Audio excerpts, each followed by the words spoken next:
नमस्कार, गुहार छत्तीसगढ़ में आप सभी का स्वागत है। मैं हूं आपके साथ दिव्यांशु जोशी।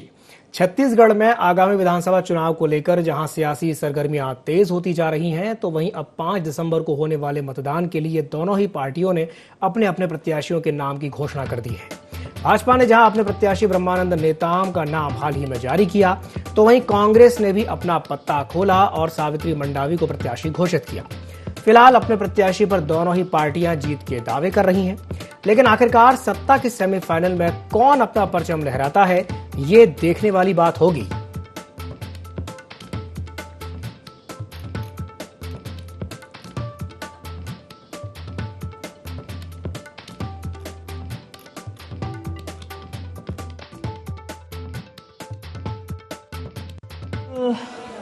उपचुनाव है और पता नहीं छत्तीसगढ़ में ये 5वीं उपचुनाव है और अभी तक रिजल्ट तो आप सब देखते ही आ रहे हैं कि हमारी सरकार की योजनाएं जो धरातल पे दिख रही है, उस योजनाओं को देखते हुए सभी उपचुनाव जीते हैं।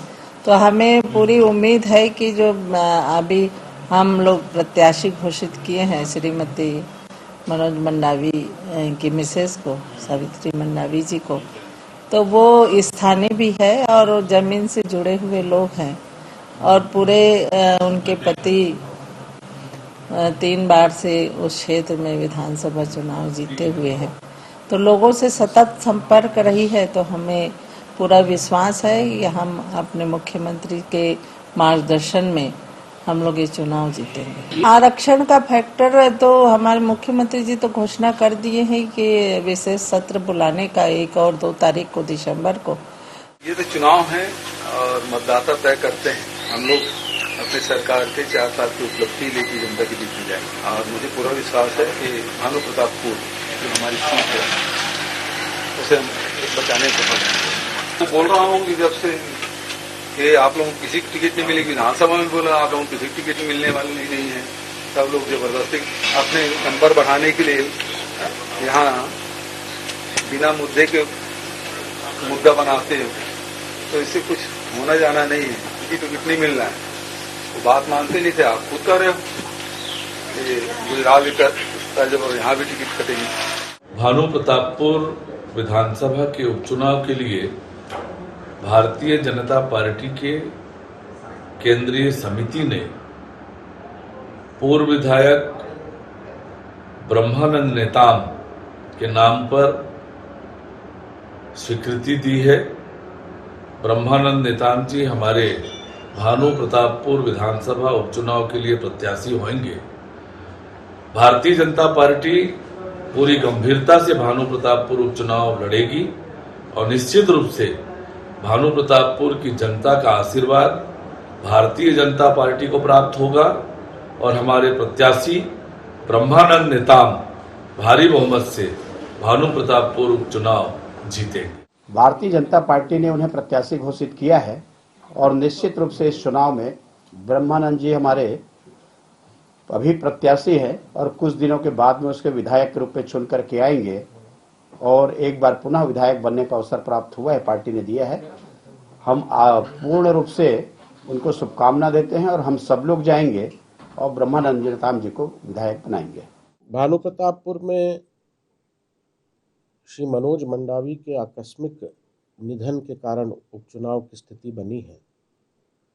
यह सर्वविदित है कि मनोज मंडावी जी और मेरे पिताजी के बीच बहुत घनिष्ठ संबंध रहे हैं।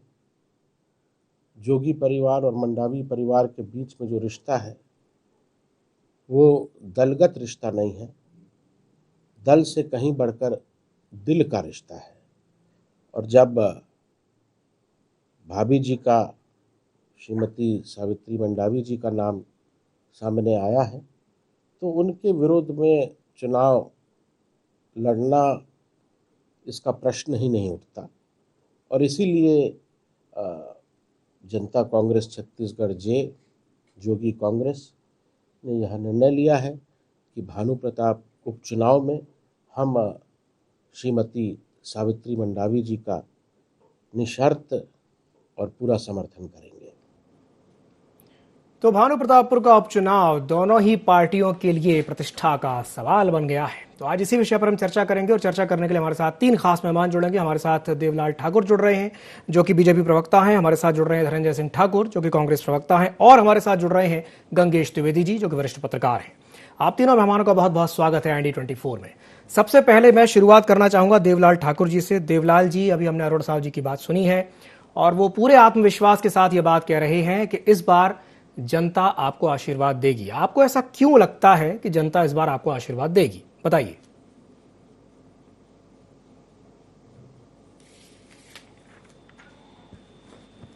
लगता है देवलाल जी तक हमारी आवाज नहीं पहुंच पा रही है। मैं यही सवाल पूछना चाहूंगा धनंजय ठाकुर जी से। धनंजय जी, आपको ऐसा क्यों लगता है कि जनता आपको आशीर्वाद देगी, बताइए। देखिए दिव्यांशु जी, 2018 के पहले प्रदेश का आदिवासी समाज हताश था, प्रताड़ित था और पीड़ित था। उस दौरान भाजपा की जो सरकार रही है, जो रमन सिंह की सरकार रही है, RSS की सरकार रही है, उन्होंने आदिवासी वर्ग के कानून अधिकारों का हनन किया, उनके जल जंगल जमीन पर कब्जा किया, उनके आदिवासी जो निर्दोष थे उनको नक्सली बताकर जेलें बंद किया। आदिवासी बच्चियों के से शराब परोसाने की नीति रमन सिंह की सरकार ने बनाई थी और आदिवासियों से वादा किया गया था कि अगर प्रदेश में भाजपा की सरकार बनेगी तो प्रत्येक आदिवासी परिवार के एक सदस्य को सरकारी नौकरी देंगे, 10 लीटर दूध देना जर्सी गाय देंगे। लेकिन किसी भी वादे को पूरा करने का काम नहीं किया गया था। हमारी सरकार बनी, आप देखेंगे मुख्यमंत्री भूपेश बघेल जी की सरकार पहले दिन से जो निर्णय लिए हैं, हम किसानों के कर्ज माफी की बात करते हैं तो उसमें राज्य के 20 लाख जो आदिवासी परिवार है वो भी उसको लाभ मिलता है। अगर हम बिजली विभाग की सुविधा प्रदान कर रहे हैं उसमें आदिवासी समाज को लाभ मिलता है जी। हमने आदिवासी समाज के बेहतरी के लिए, उनके बेहतर स्वास्थ्य के लिए, उनके शिक्षा के लिए, उनके रोजगार के लिए काम किया है। आज जो बस्तर जो 15 साल में जिस रमन सिंह की सरकार ने नक्सलवाद से ग्रसित कर दिया था, हमारी सरकार की नीति थी विश्वास, विकास और सुरक्षा। आज देखेंगे कोंडागांव जिला जो है नक्सलवाद से मुक्त हुआ है। और आदिवासी समाज के जो अधिकार है, चाहे हम पेशा कानून की बात कर ले जिसमें नियम हमने सरकार ने बनाया है, या बस्तर में जमीन लौटाने की बात कर ले, या बस्तर में जो आदिवासी जो जिसको रमन सरकार ने नक्सली बताकर जेल बंद करने का काम किया था उनको बाहर किए हैं। तो लगातार ये सरकार जो उनके हित के लिए काम कर रही है। और हमारी सरकार बनने के बाद जो 4 विधानसभा के उपचुनाव हुए वहां भी हम जीत दर्ज कराए हैं, नगर पंचायत चुनाव में, नगर निगम के चुनाव में। और हमें पूरा विश्वास है भानु प्रतापपुर की जनता, यानी पिछले उपचुनावों की जो जीते हैं जी, पिछले उपचुनाव में जो आपको जीतें मिली हैं उसके चलते आपका जो आत्मविश्वास है वो 7वें आसमान पे है। चलिए, यही सवाल मैं एक बार फिर से दोहराना चाहूंगा देवलाल ठाकुर जी से। देवलाल जी, आपको क्यों लगता है कि इस बार जनता आपको आशीर्वाद देगी, बताइए। जी देखिए, भानु प्रतापपुर जो विधानसभा क्षेत्र है, इस बार उपचुनाव सिर्फ एक ही विधानसभा भानु प्रतापपुर विधानसभा में है जी। जनता वहां का इसलिए साथ देगी क्योंकि कांग्रेस के 4 साल बीत चुके हैं, लेकिन वहां पर युवाओं के रोजगार के लिए कोई भी बड़े कदम इस कांग्रेस की सरकार ने नहीं उठाए। कोई भी अधोसंरचना या विकास का एक भी कार्य इस कांग्रेस की पार्टी भानु प्रतापपुर विधानसभा में नहीं गिनवा सकती।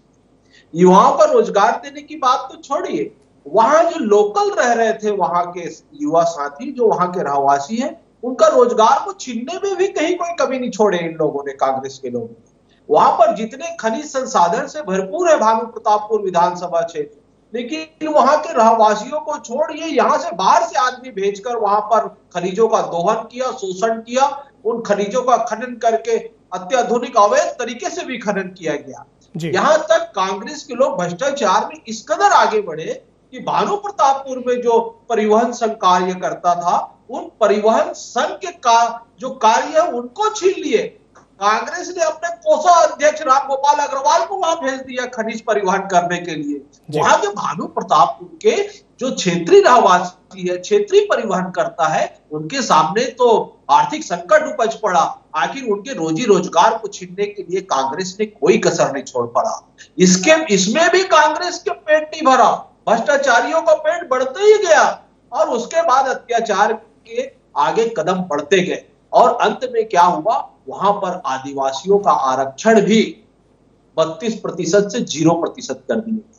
0% करने के बाद भी इस प्रदेश के मुख्यमंत्री छत्तीसगढ़ के आदिवासियों के साथ साथ पिछड़ों और सभी जातियों को गुमराह करते रहे कि आदिवासियों का आरक्षण 20% है, जबकि अधिसूचना रद्द होने के बाद यहाँ का आरक्षण 0% हो गया। और तो और बड़ी बात करूंगा, सिर्फ आदिवासियों का आरक्षण इन्होंने कम नहीं किया, इन्होंने जो 27% पिछड़े वर्ग, जिस वर्ग से ये मुख्यमंत्री आते हैं उसको भी आरक्षण ना मिले करके इन्होंने एक पैतरा चला, अपने कांग्रेस के ही आदमी को, कुणाल शुक्ला को हाई कोर्ट भेजकर याचिका लगवा दिया। और इन्होंने खुद पत्र दिया है इनके विभाग ने कि सही समय पर पिछड़ों के आरक्षण के लिए विधानसभा में दस्तावेज प्रस्तुत नहीं कर पाए, जिसके लिए इनका जो पिछड़ा वर्ग का आरक्षण है वो भी समाप्त हो गया। तो इस बार भानु प्रतापपुर की जनता ने तय कर रखा है कि कांग्रेस को हराना है, ठीक है, और आरक्षण को बचाना है। चलिए ठीक है, मतलब आपके कहने का मतलब ये है कि आप अपनी इन चीजों को लेकर के जाएंगे कि बहुत सारी चीजें हैं जो वहां नहीं हुई हैं, यानी कैंडिडेट पर आपको उतना भरोसा नहीं है, आप कह रहे हैं कि आप काम को लेकर के जाएंगे, आपका मानना है कि वहां कुछ भी काम नहीं हुआ। चलिए ठीक है, मैं वापस आऊंगा धनंजय जी आपके पास, लेकिन उससे पहले मैं एक सवाल गंगेश जी से कर लेता हूं। गंगेश जी, ये जो उपचुनाव हो रहा है ये बहुत ही ज्यादा महत्वपूर्ण है। मेरा आपसे सवाल ये रहेगा कि आप इसे कितना महत्वपूर्ण मानते हैं 2023 के विधानसभा चुनाव के हिसाब से, क्योंकि दोनों ही पार्टियों की जो प्रतिष्ठा है वो दांव पर लगी हुई है। गंगेश जी बताइए। निश्चित तौर पर यह प्रतिष्ठा का सवाल है जी। रूलिंग पार्टी अभी कांग्रेस है, कांग्रेस के ही विधायक अभी थे, मनोज मंडावी काफी सीनियर लीडर वहां के, और कहा तो ये जा रहा है कि ये सेमीफाइनल है फाइनल के, लेकिन मैं ऐसा इसलिए नहीं मानता हूं क्योंकि सामान्य तौर पर जो उपचुनाव के अभी भी जो 4 उपचुनाव के रिजल्ट आए हैं, छत्तीसगढ़ की बात नहीं, दूसरे प्रदेशों में जो रिजल्ट आते हैं सामान्य तौर पर रूलिंग पार्टी को उसका फायदा मिलता है। जनता भी वहां की समझती कि अगर अभी तत्काल में अगर किसी विरोधी पार्टी के व्यक्ति को चुनते हैं तो विकास जो हो रहा है वो भी रुक जाएगा जी। तो एक ये बड़ा कारण है। दूसरा, मनोज मंडावी जी उस क्षेत्र के बड़े लीडर हैं और उनकी पत्नी को ही दिया गया है टिकट, तो उनकी जो लोकप्रियता है उसका फायदा और सहानुभूति दोनों मिलेगी जी। भाजपा ने जो अपने कैंडिडेट उतारा है वो पूर्व विधायक रहे हैं, लेकिन पिछले बार वो चुनाव हार गए थे, पिछली बार टिकट भी उनको नहीं मिला था, एक चुनाव हारे हुए हैं। तो अभी जो उनका बहुत परफॉर्मेंस को लेकर बहुत ज्यादा चुनाव नहीं हारे हैं दिखा पा रही, लेकिन ये मुद्दे लेकर भाजपा जो जा रही है उन मुद्दों पे जी देवलाल जी एक बार हार चुके हैं वो। जी जी जी, मेरी जानकारी नहीं हारे, ब्रह्मानंद नेताम जी चुनाव नहीं हारे। जी गंगेश जी अपनी बात पूरी कीजिए, मैं आपके पास आता हूँ। 2008 में जीते थे, उसका एक बार हारे जी। चलिए, तो उसके बाद चुनाव नहीं हारे। अभी जो स्थिति है, अगर वो है ना जी, ठीक है ठीक है ठीक है। तो देवलाल जी, मैं अपनी बात पूरा करता हूं। तो भाजपा अपने जो इशू लेके जा रही है वो उनके उठाए हुए अच्छे मुद्दे हैं, विकास का मामला है, वो सब चीजें हैं जो कांग्रेस के लिए माइनस हो सकती है। अब ये कितने अच्छे से संदेश दोनों पार्टी अपने अपने संदेश जनता तक कितने अच्छे से पहुंचा सकती हैं, ये इस पर निर्भर करेगा कि फैसला किसके पक्ष में जाता है। बिल्कुल बिल्कुल, ये काफी अच्छी बात आपने कही कि संदेश की बात है कि संदेश दोनों पार्टियां कितने अच्छे से पहुंचा पाती हैं जनता के बीच में। चलिए मैं प्रतिक्रिया ले लेता हूं धनंजय जी से। धनंजय जी, आपने गंगेश जी की भी बात सुनी, आपने देवलाल जी की भी बात सुनी, क्या कहेंगे इस पर? देखिए, अभी गंगेश जी ने जो बातें कही कि ब्रह्मानंद जी भी चुनाव हार चुके हैं, तो देवलाल ठाकुर जी ने कहा कि चुनाव नहीं हारे हैं जी। इसकी बहुत बड़ा कारण आप समझिएगा, क्योंकि देवलाल ठाकुर जी को भाजपा में गए अभी 2-4 महीने ही हुए हैं, इसलिए भारतीय जनता पार्टी नेताओं के चरित्र के बारे में उनको जानकारी नहीं है। भारतीय जनता पार्टी नेताओं का एक ही सूत्री कार्यक्रम है, झूठ बोलना और प्रदेश की जनता को गुमराह करना। देवलाल ठाकुर जी को थोड़ा पीछे जाना चाहिए, अगर थोड़ा स्टडी कर ले, जानकारी ना हो तो भाजपा के कार्यकर्ताओं नेताओं से पूछ लेते। नंदकीराम कंवर जी की कमेटी के अध्यक्षता में आदिवासियों के 32% आरक्षण के विषय में कमेटी का गठन हुआ था जी। कि आदिवासियों को 32% जो आरक्षण दिया गया है उसका आधार क्या है, उस कमेटी के माध्यम से डॉक्टर रमन सिंह की सरकार को न्यायालय में बताना था। चूंकि आरएसएस और भाजपा आरक्षण की विरोधी है, इसलिए कमेटी गठन करके प्रदेश के आदिवासी समाज को गुमराह किया गया। सीएस की कमेटी गठन किया गया, उसकी भी अनुशंसा को नहीं प्रस्तुत किया गया और न्यायालय को भी गुमराह किया गया। न्यायालय को नहीं बताया गया। जब मामला न्यायालय में गया, चूंकि आरएसएस के मन में तो घृणा का भाव है आरक्षण को लेकर, नफरत का भाव है भाजपा के मन में आदिवासियों को लेकर, तो वहां भी न्यायालय ने नहीं बताया कि हम इसका आधार बताने के लिए कमेटी गठन किए हैं। 4 लोगों को धोखा दिए, नंदकीराम जी को धोखा दिए जो आदिवासी नेता थे, उसको सामने करके न्यायालय को गुमराह किए, प्रदेश के आदिवासी समाज को गुमराह किए, सीएस की कमेटी की भी अनुशंसा नहीं किए। देवलाल ठाकुर थोड़ा स्टडी कर लीजिएगा। अभी जब आरक्षण का मामला न्यायालय में खारिज हुआ, जब उस फैसले के खिलाफ में आए, तो भारतीय जनता पार्टी का कार्यालय है ना, देवलाल जी मैं आ रहा हूं आपके पास, आ रहा हूं। सुन लीजिए, पढ़े स्टडी कर लीजिएगा। सुन लीजिएगा, क्योंकि अभी अभी आप भाजपा में गए हैं, झूठ बोलना भी सीख रहे हैं आप। दूसरी बात, भारतीय जनता पार्टी के कार्यालय में ही ननकीराम कंवर जी ने प्रेस वालों के सामने कहा, पत्रकारों के सामने कहा कि मेरी अध्यक्षता में कमेटी का गठन हुआ था, पता नहीं क्यों रमन सरकार ने उस अनुशंसा को नहीं माना। ये कहीं नहीं कहा ननकीराम ने, ये भाजपा कार्यालय में किया है और रमन सरकार को आईना दिखाने का काम किया है। देवलाल ठाकुर जी की मजबूरी है, अभी तो गए भाजपा में, अभी तो झूठ बोलना शुरू कर रहे हैं, सीख रहे हैं, तो थोड़ा सा स्टडी भी कर लीजिए। प्रदेश का आदिवासी समाज भाजपा के आरक्षण विरोधी चरित्र को जानता है और पूरा देश जानता है कि किस प्रकार से ननकीराम कंवर कमेटी को रमन सिंह और आरएसएस ने खारिज करने का काम किया है। हमारी सरकार तो 32% आरक्षण देने के लिए प्रतिबद्ध है। और दिवांशु जी वो रमन सिंह जो मुख्यमंत्री रहते, न्यायालय में आदिवासियों की बात को नहीं रखे, आज जब विशेष सत्र बुलाया जा रहा है तो पूर्व मुख्यमंत्री डॉक्टर रमन सिंह और भाजपा के राष्ट्रीय उपाध्यक्ष और पूर्व नेता प्रतिपक्ष धर्मलाल कौशिक उस विशेष सत्र का भी विरोध कर रहे हैं। देवलाल ठाकुर जी बैठे हैं, किस मुंह से बात करते हैं आदिवासियों की? इनके तो राष्ट्रीय उपाध्यक्ष हैं, वो सत्र का विरोध नहीं कर रहे हैं। कौशिक जी धनंजय जी जान रहा है, धनंजय जी वो सत्र का विरोध नहीं कर रहे हैं, वो ऐसे नौटंकी बता रहे हैं। वो कह रहे हैं कि आप 2 दिन का सत्र बुला के नौटंकी कर रहे हैं, वो ऐसा बोल रहे हैं, विरोध नहीं कर रहे हैं, ये बोल रहे हैं कि आप नौटंकी कर रहे हैं।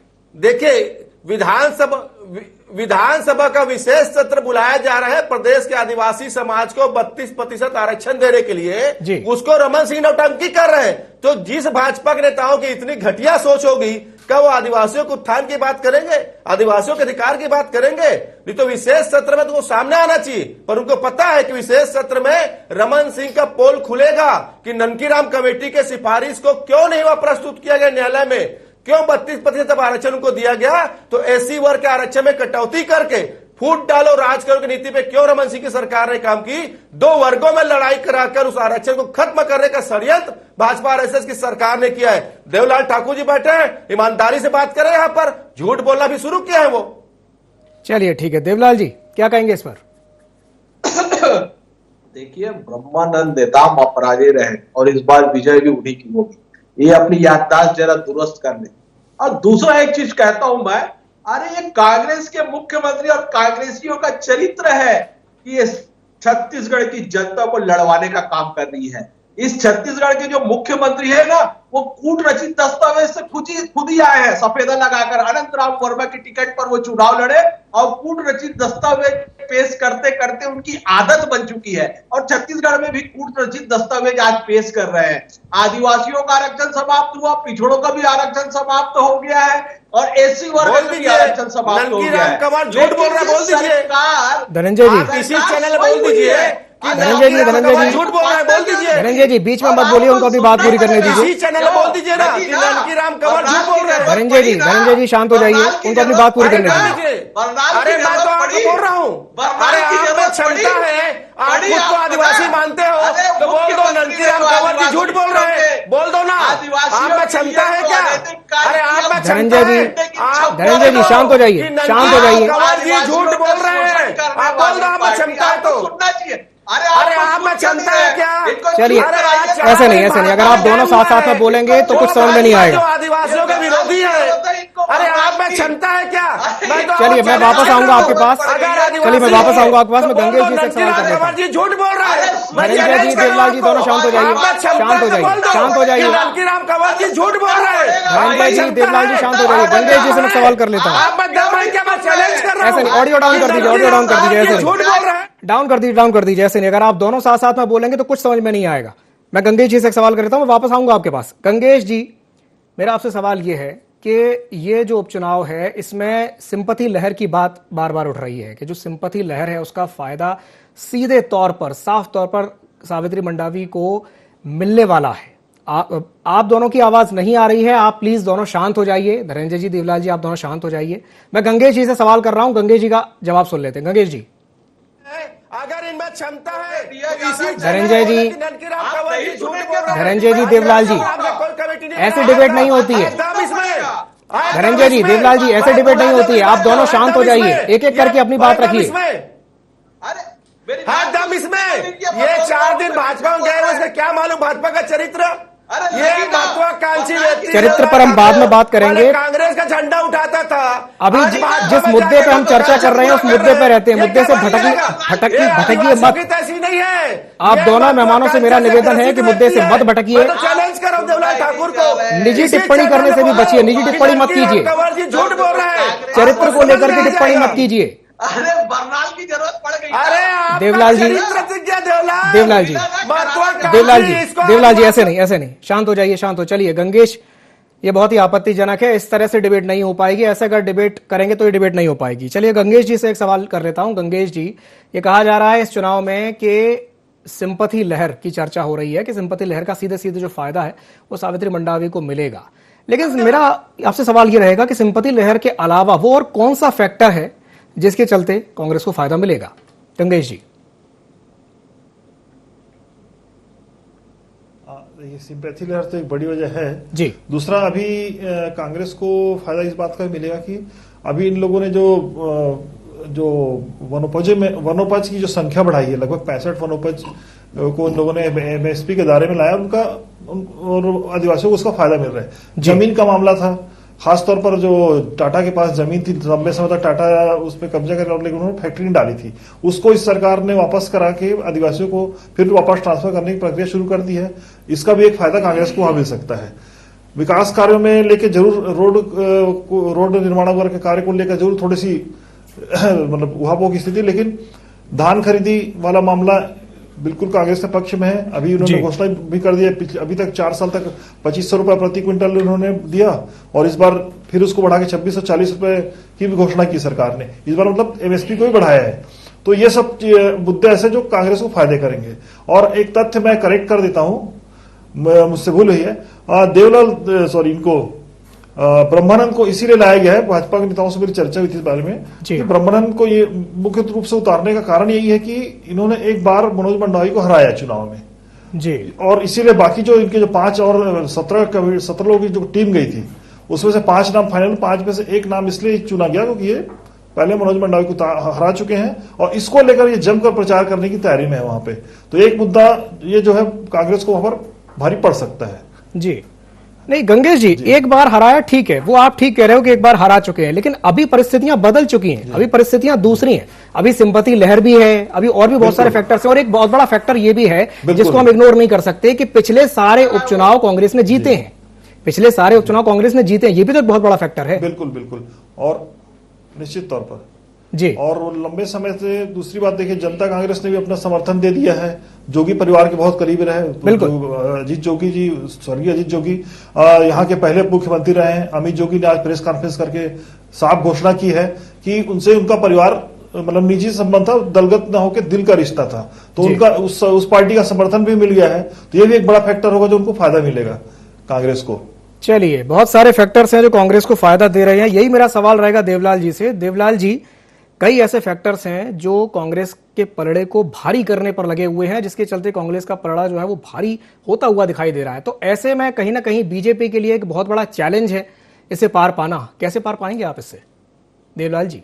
देखिए, भानु प्रतापपुर की जनता का विश्वास भारतीय जनता पार्टी पर है, और मैं फिर से कहना चाहता हूं कैसे है, यही तो मेरा आपसे सवाल है। आपने कहा कि भानु प्रतापपुर की जनता का विश्वास है, कैसे है ये बताइए जी। कैसे, मैं बता रहा हूं ना, इस प्रदेश की कांग्रेस सरकार ने आदिवासियों का जो 900 करोड़ रुपए जमा था, जो कांकेर जिले में भानु प्रतापपुर में तेंदुपत्ता संग्राहक परिवार के लिए संयंत्र लगने थे, उस संयंत्र को इस प्रदेश के आदिवासी हितैषी होने का ढोंग करने वाले मुख्यमंत्री ने एम जाम गांव में बनवा लिया। उसका जवाब मांगेगी आदिवासी समाज कि हमारे हक और अधिकार के पैसे, हमारे बच्चों के रोजगार के पैसे को कैसे आपने पाटन विधानसभा में ले गया। आदिवासी समाज अब सब चीज जान रहा है, अपने पैसे और हक और अधिकार को समझ रहा है। इस प्रदेश के मुख्यमंत्री ने जो आदिवासियों के साथ अन्याय किया है वो किसी ने नहीं किया है, उसको तो आदिवासी समाज के साथ साथ पूरे प्रदेश से माफी मांगना चाहिए कि आदिवासियों के पैसे को कैसे उसने पाटन विधानसभा में खर्च कर दिए। यहाँ के तेंदुपत्ता संग्राहक परिवार के बच्चे आज भी अपने छात्रवृत्ति के लिए तरस रहे हैं। उनका वित्त मंत्री इस प्रदेश का मुख्यमंत्री है, जबकि उनको अलग से पैसा नहीं देना है, उनका स्वयं का पैसा जमा है उसको नहीं दे रहे हैं। धिक्कार है ऐसे मुख्यमंत्री को, आदिवासियों का हितैषी बनने का ढोंग करने वाले मुख्यमंत्री को।